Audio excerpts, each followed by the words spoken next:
Pokémon Red and Blue is a role-playing game released in Japan on February 27th, 1996 and September 28th, 1998 in the West.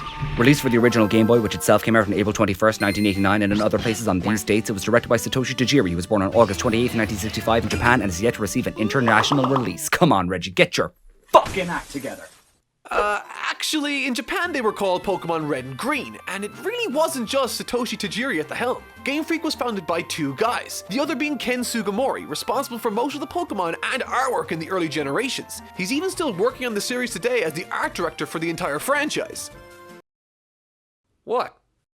Don't you fucking mansplain to me. The gameplay has always been deceptively simple, with a rock, paper, scissors design that's easy for children to understand. Fire beats grass, grass beats water, dad beats mom, etc. But even with those simple mechanics, there's actually an awful lot going on under the hood. Yeah, you've got stab bonuses, EVs, IVs, QVs, abilities, held items, weather conditions, Z-moves, extra, status effects. I mean, I just made some of those up right now, and you didn't even notice. That's how goddamn convoluted this shit gets. But with an audience of everyone on this our Lord's flat earth in mind, Nintendo have designed the series so that there's a little something for everyone. The combat is simple to grasp yet difficult to fully comprehend, and there's this whole gotta catch 'em all angle that's so popular. The app that no one plays anymore still makes 1.8 billion beans a year somehow. Now, just to lay all the Pokemon cards out on the table here, I've been playing these games since before I could read. I've completed the Pokédex in every single game from Red and Blue all the way to Sun and Moon, as well as bred and trained a competitive team. And yes, ladies, I am single. Did you seriously do all that? No, Mark, I did it ironically.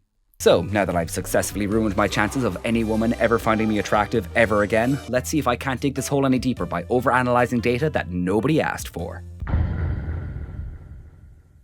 Here are the top 8 trainers and their teams in last year's North American International Championships. So, of 48 possible Pokemon that could have appeared, only 26 different Pokemon were used. 71% of those 26 appeared on 2 or more teams. Just 29% appeared only once. That's less than a third of unique Pokemons. And, might I add, not a single woman of colour among them. So, I mean, I'm not saying anything, but, the numbers don't lie. Maybe. I mean, I don't know. I'm really bad at maths, so I got my brother to do all that. But, like, he's an asshole and could just be fucking with me. I have literally no way of telling. Look, the point I'm trying to make is that of over 800 guys to choose from, it's really only viable to use a mix of the same 30 or so. Even if you're using one of the less common ones, it still just looks like you copied some other kid's homework and changed it slightly so it didn't look obvious. That's kind of just the nature of stat-based RPGs. There's often an objectively optimal build to follow, and people will figure out what it is and jump through all kinds of hoops to make sure they have the best character possible. There's no better example of this than EVs and IVs, which just...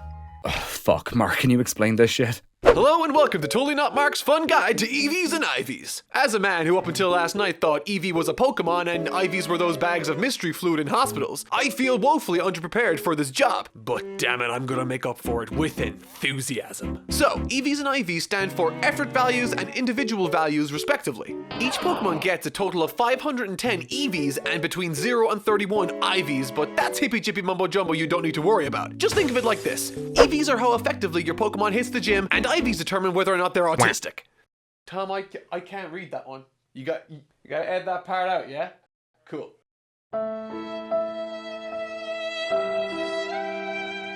So if IVs indicate natural born ability, someone like Nikola Tesla would have had loads of IVs in his intelligence stat, but fuck all in his protecting patents or getting laid stat. And that's pretty much IVs. EVs, on the other hand, are a little bit more complicated, but don't worry, I'm going to grossly underexplain them. Each wild Pokemon you beat is worth a certain amount of EV points. So Geodude, for example, is literally just a rock with arms, so naturally he'd have a high defense stat. To put it simply, the more Geodudes you beat, the higher your defense would get. Kind of like how in real life, weights give you more strength and treadmills give you more stamina.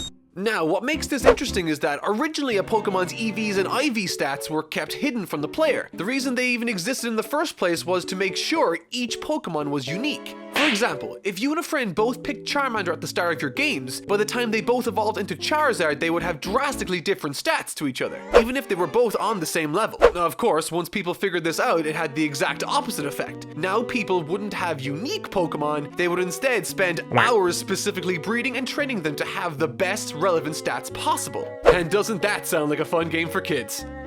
Hey, Mark, you hear this? Oh, that's the sound of progress, baby. Oh my god, I just spilled it all down my shirt. Eventually, Nintendo added ways to make the whole ordeal feel less like a felony, with things like super training and other examples, probably. But there's still a lot of tedious bullshit to do just to get your foot in the door. Imagine if in Smash you couldn't just pick a character. No. First, you gotta go online and research what movesets and shit work best. Then spend God knows how long breeding a version of that character who's competitively viable. Then spend 2 fucking hours playing some dumbass mindless minigames so the character's stats are up to par. Then train her up to level 100, and then you can start playing the... Oh, you like the little counter thing just there? No. That's actually an egg move. Oops. Fuck you. You want to be able to do that, first you gotta play as Chrom for 6 hours, then you gotta get him a fucking Jigglypuff, wait for him to lay an egg, then do all that other shit, and then you can play Lucina. Jesus, are you done? You fucking wish, weeb. Try doing that 5 more times. Now you... Or you could just do none of that and instead play Pokémon Showdown and choose exactly what you want in less than 5 minutes for free.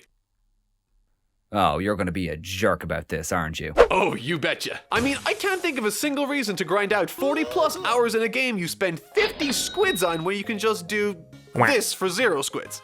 Of course, that leaves Pokemon in the awkward position where if you're into the competitive battling, it's actually a better option to just not buy the game. That's not a great place for your series to be. And while I do have a few ideas on how to fix it, nothing really without working the entire battle system, which would make trading Pokemon between generations a fucking nightmare. So let's just work with what we got.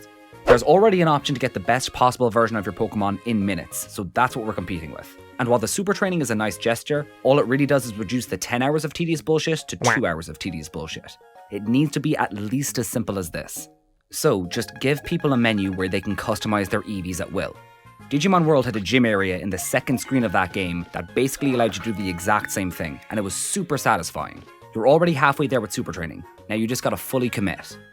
To the bit. Subscribe, please. You could also have a method unlocked after you beat the league to IV train your Pokemon. That way you don't have to balance the base game around people having absolute units by the second gym. All that being said, to be perfectly honest, I kind of feel like the idea of making Pokemon a competitive game is misguided. From day one of the series, it's been more about collecting and trading with your friends. Even if you're catching all the Pokemon in every game like I did, it's still not very exciting if you're doing it alone. And I think that's the point I want to make with this video. Maybe the series is less fun the more seriously you take it. Trading and battling with your friends is going to be more rewarding than filling your Pokedex and competitive battling any day of the week. Because that's what Pokemon's about. Friendship.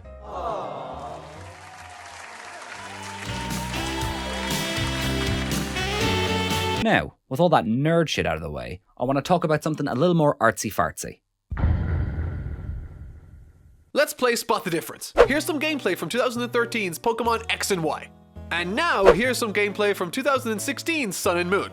Notice anything? They're the same picture. Pokemon has been using practically the exact same presentation for almost 2 decades. Fuck it, even the pole screens are the same. Generations 1, 2, 3, 4? Are you seeing a pattern yet? Look at the difference between Ruby and Sapphire and Pokemon Coliseum, which came out 1 year later. This is what people wanted with the jump from handheld to home console. Now look at the difference between Sun and Moon and the upcoming Switch games. Look, I get that we gamer girls are a simple species. We don't like change. The words loot box ignites a primal fear in our hearts, and we outright refuse to stop buying Skyrim. But for the love of God, if we can't change gameplay, can we at least get a little more style going on here? Something with a bit of funk? Something like Metal Gear Solid. No, I'm fucking with you. Something like Wake up, get up, get up, raise your voice, I guess like you. Figure out fire. Like a somebody was dead. Just imagine yourself.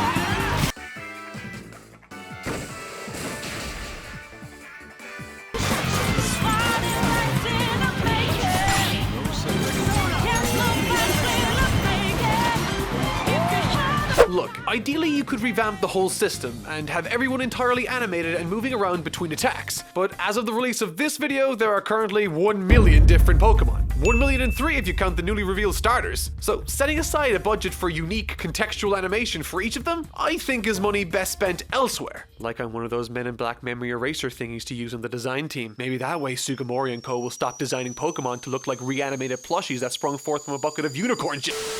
After having Persona 5 exposed to my eyeballs for more than 30 seconds, I don't think I can go back to 4 coloured boxes and an idle animation. Everything about that game oozes with style. Going to the hospital, Persona, Which one? Pokemon. Winning a battle, Persona, Pokemon. Fuck it, like Mark was saying, pausing the game, Persona, Pokemon. I know it's just a superficial change, but I'm not looking to reinvent the Poke Wheel here.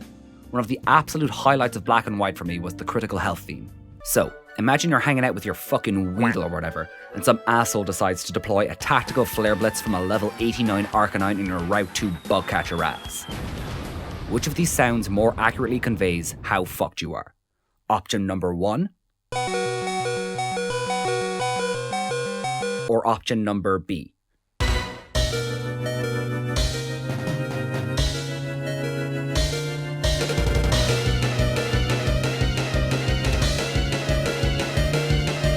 I will never understand why they went back to that annoying alarm sound after Generation 5.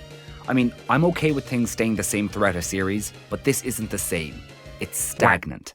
And they've tried mixing things up with things like Mega Evolutions and this monstrosity, but it's always been to the detriment of other aspects. I mean, look at how many new Pokemon have been added to the later entries compared to previous titles. As a result, the series has found itself in a weird place. If you're interested in catching new Pokemon, then there hasn't really been a game for you in almost a decade. And if you're interested in playing competitively, then you're better off not buying the game. So listen up, Reggie. Here's what I need from you for Sword and Shield. More new Pokemons, make EV training and breeding less shitty, a cooler user interface, let people transfer Pokemon from the games into Pokemon Go like a Pokewalker, maybe add that manual Pokeball throwing thing into the main series while you're at it, let your Pokemon follow you around, and for the love of God, bring back the critical health music.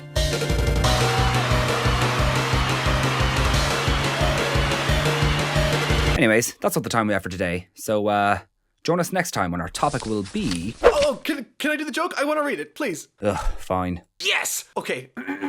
Join us next time when our topic will be video games and 9 other stagnant YouTube channel subjects. That was awful. Why's everybody always picking on me? Into